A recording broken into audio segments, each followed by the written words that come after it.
James is going to pick from Stoker, The Amityville Haunting, and Hannibal Rising.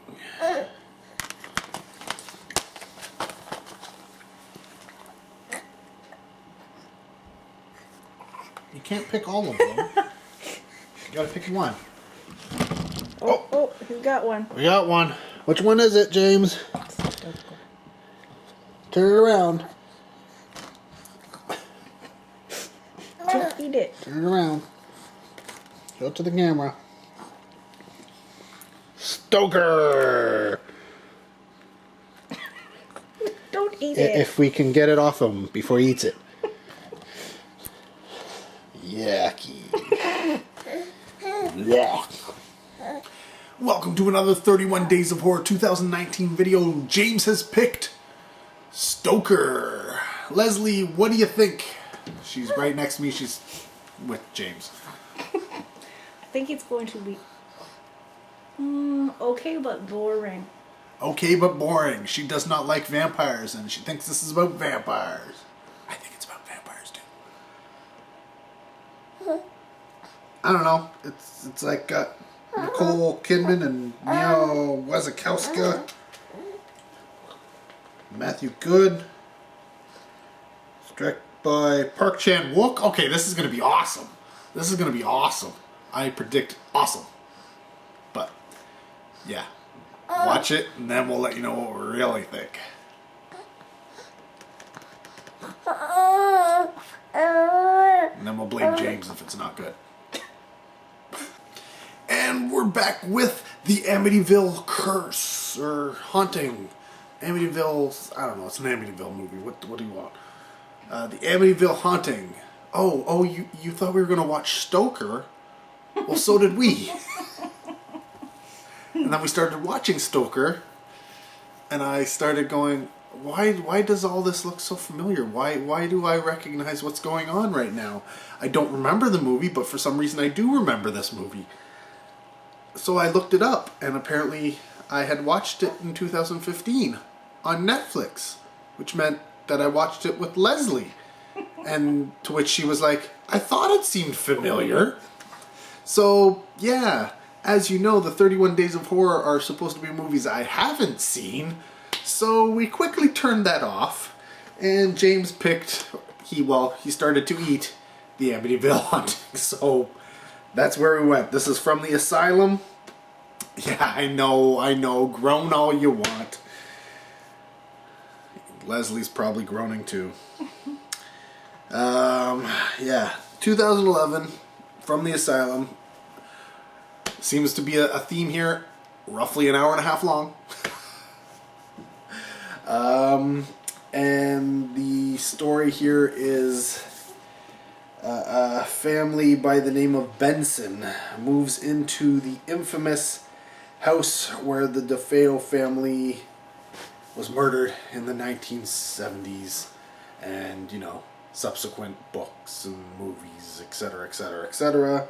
But apparently, unlike in real life where we know that the movie, you know, people have lived in that house ever since, and it's like, I think recently gone for like almost $1 million was the last purchase price. In this world, that apparently, it's supposed to be taking place in our world, but, you know, in this movie world that they've created here, nobody is living in this house.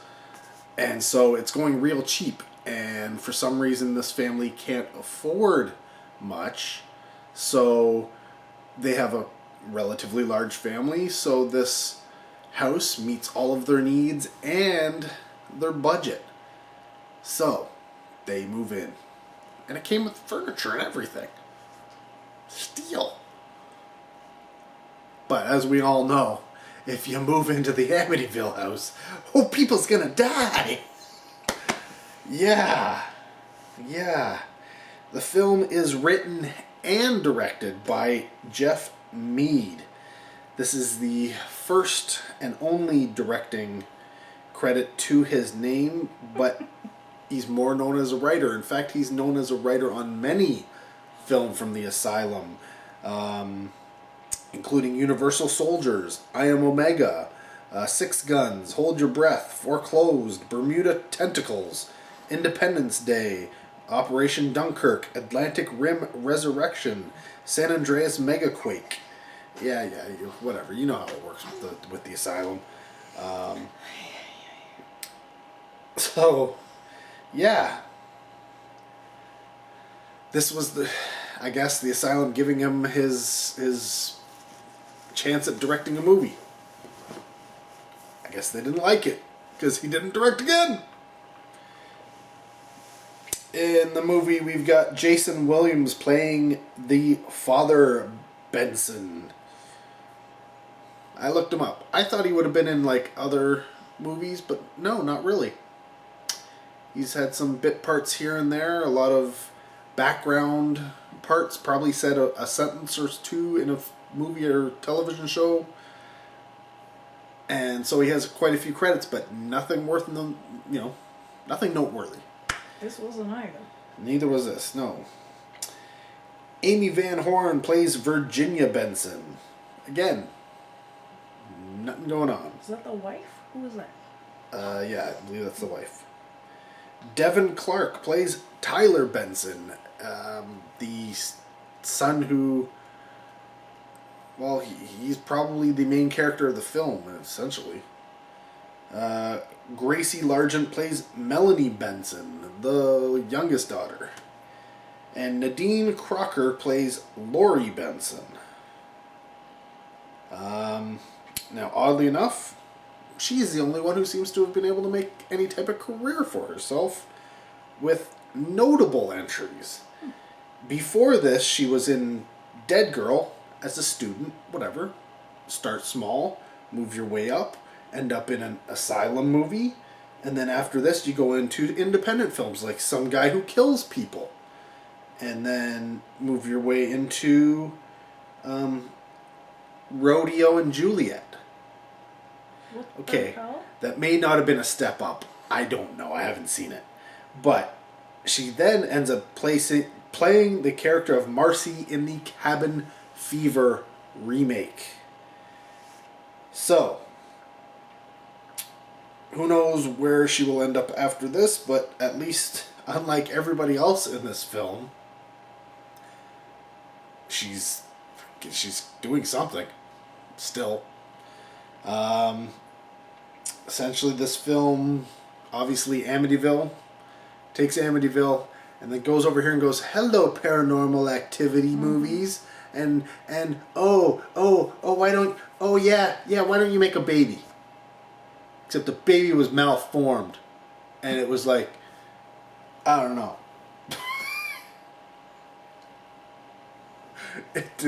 Something didn't work right. Something. There was a problem. Whew. Leslie's over here. She hasn't said anything, and she's chuckled a few times. But I know she. Not at the movie. Not about the movie. Well, not at the movie. Not at the movie. No. Wow. Maybe she's just laughing at me. Yeah. Wow. Do you want to say anything from the sidelines? It was stupid. It was stupid. You knew it would be stupid going in, but I didn't think it was going to be that stupid. Yeah. Like, the whole family is stupid. It's like, yeah, okay, we're going to move into this house. And, okay, people got murdered there. And then, people are getting murdered. Well, not, I don't know, murdered, but to me they're murdered, okay? And the freaking father, remember, like, that first thing? He's like, oh, it's normal or whatever. It's like, no, you know what? It's not normal for people to keep dying at your house. It's not. Like, come on. It was stupid. And I didn't like, what I thought it was supposed to be like, maybe I misread it or something. I thought it was supposed to be like a found footage thing where, okay, something happens to people and then later they find the thing, but that's what the whole movie is of whatever, who's on the found stuff. That's what I thought it was. right? So it wasn't like that, because yeah, people found stuff, but that was not the whole movie, which is what I thought it was. What do you mean? Like, I thought the whole entire movie, like right away, okay, this is what I thought. Say this whole family moves in, and then they find footage, right? So they start watching it, but then that's the whole movie of what happened to the people before. Oh. That's what I thought it was. No. Yeah. No, this was found footage, but it was of the Benson family who moved in there, essentially. Yeah. So, the young son is Is apparently wants to be a Spielberg, or whatever they call it. They picked some director. I think it was Spielberg. Yeah.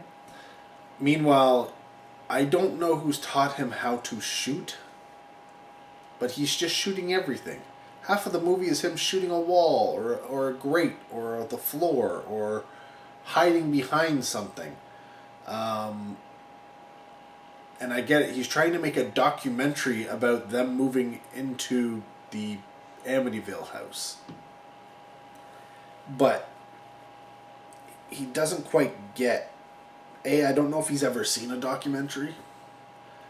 And B, he doesn't get that it's just not just running around with a camera shooting everything all the time. You actually have to do something with it, right? So yeah, he's running around with a camera, and that's what most of the footage is. Then there's some footage shot with a phone, and then there's Dad puts in a security cameras. So, see how with Paranormal Activity, it's almost like you watch Paranormal Activities, and as the movies progressed, so did this one, just build up and build up. It started off with one camera, and next thing you know, there's like 10 cameras in the house.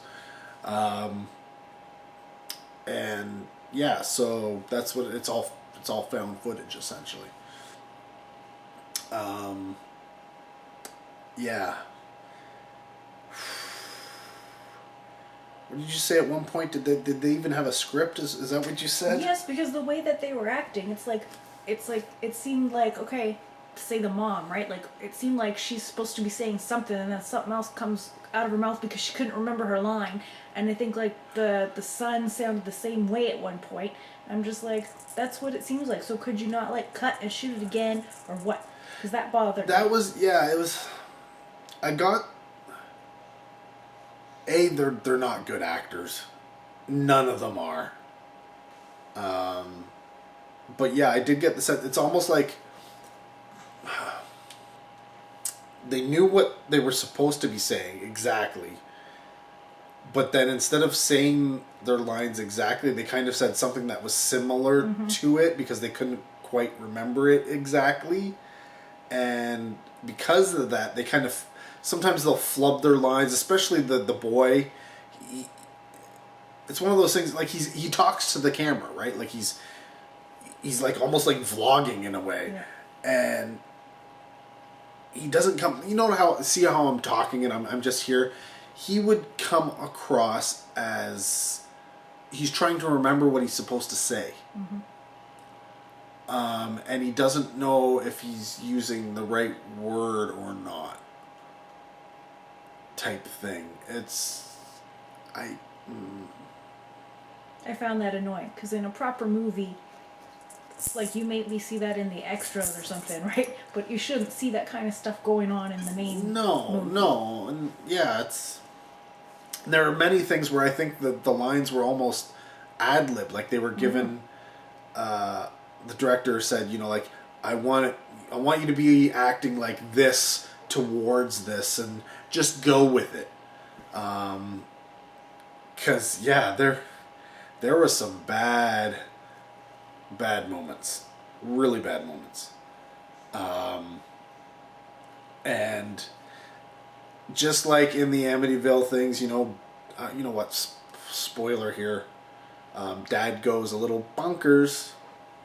That seemed to me like totally out of nowhere. Yeah, I get that there's a slow progression of him starting to lose his mind, but then he just sort of... And that's it. It's like slowly, big change, and done. Because apparently, I guess he's a vet, a war vet, and yeah, he goes into full flashback mode, man. He just loses it, and yeah, that didn't work at all for me. That whole scene was just like, that's why I was like, what the hell? I don't think so. Yeah. So yeah, there's a lot of stuff that's going on in this film that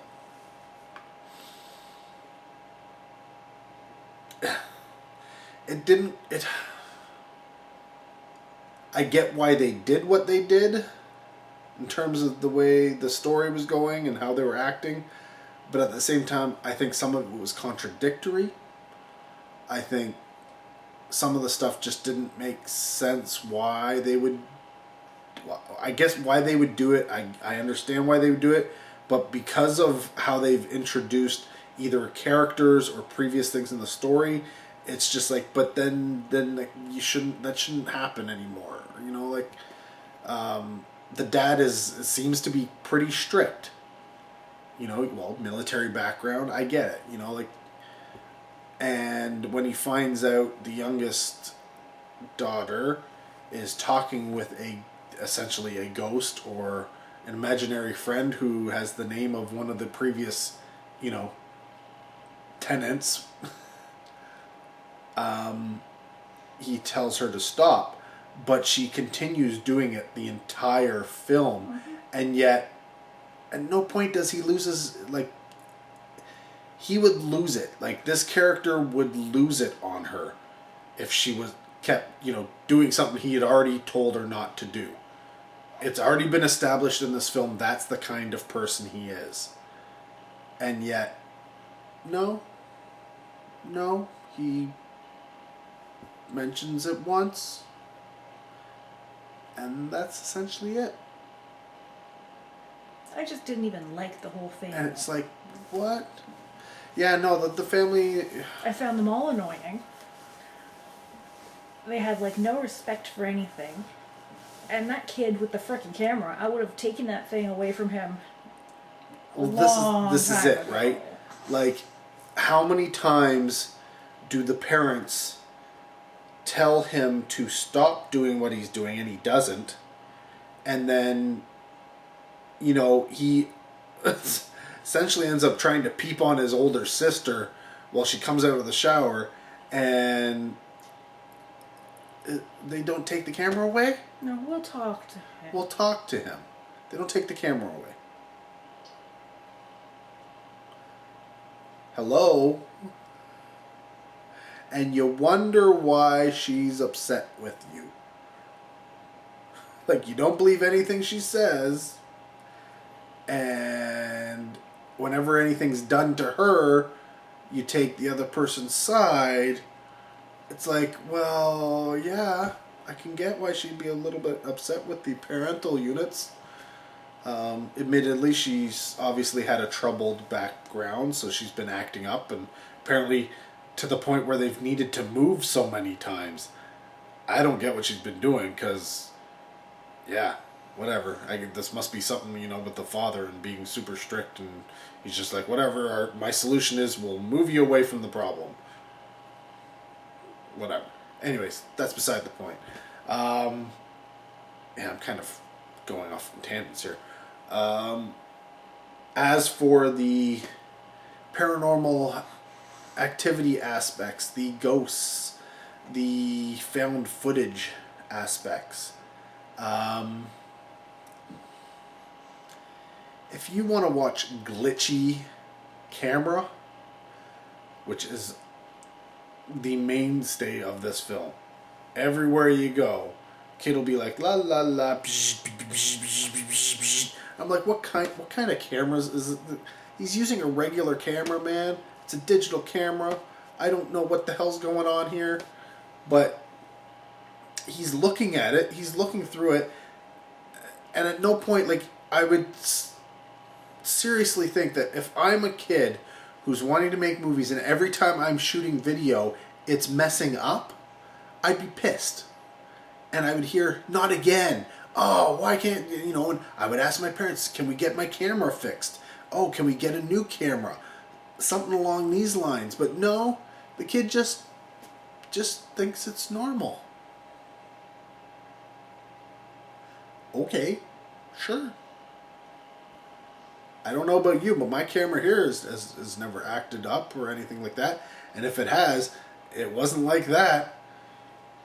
But, you know, I don't just figure, hey, whatever, I'll just keep using it and I'll get glitchy footage. No, that would not go well with me, and I'm pretty sure it shouldn't have gone well with the kid either, but, you know, whatever. It is what it is. As for the ghosts, whenever it gets glitchy, that means there's a ghost. So half of this movie is playing Where's Waldo and looking for where the hell the ghost is supposed to be appearing. Mm-hmm. Because you never know. Like, it's not telegraphed really, it's just you're watching and you're like, oh, there's the ghost.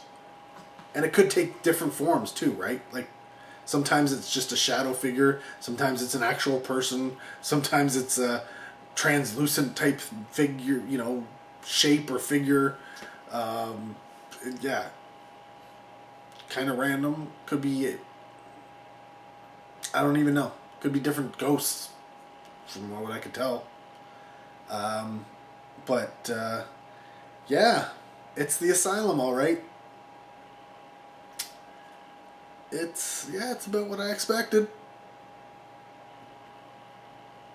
So if you had to rate it, Leslie, what would you rate it?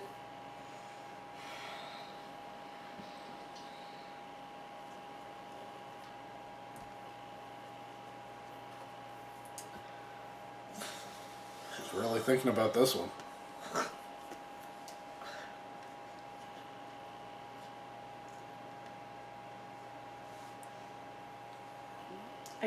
I don't even want to give it 1, but I feel like I should rate it better than the bird thing. Yes. Realizing what Birdemic was, Yeah. what do you rate this one? It's a 5. I would say 1. You're going 1. Yeah. Going 1. Wow, I don't know. Sugar. Yeah, I think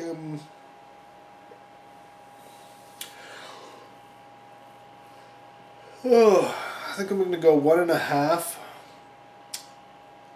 I could lean towards 2 if the killings actually happened on screen, but they never do. The ghosts pull them off camera to kill them. It's cheaper that way. Yeah, it's cheaper that way, I guess. Right. Doesn't make it scarier. It wasn't movie wasn't scary. At least you could have given me with some kills. So yeah, we'll say 1.5. 1.5. I think I'll stick with 1.5. 1.5. And I don't even. You see that picture, that iconic Amityville house picture. The house didn't even look like that. Yeah, the house didn't look like that.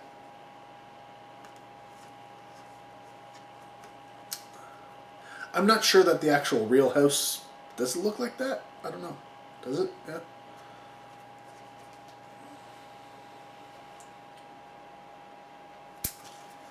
Yeah.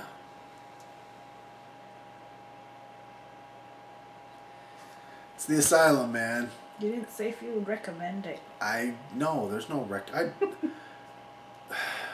there are very few films from the Asylum that I will recommend, and they tend to be like the newer films. Those are the ones I might recommend. The older ones, yeah, they're sketchy. Admittedly, it's funny, they don't do a ton of straight up horror. There's a few, but not a lot. And they're not terrible. Like, this isn't Birdemic. Oh. But it's not great. It's not even good. Yeah. What are you gonna say? But that is not Stoker. That is the Amityville Haunting for our 31 days of horror. Closing in on Halloween, so we gotta get a couple more, some more done. So expect more. Thanks for watching. Till next video, take care. Have a good one.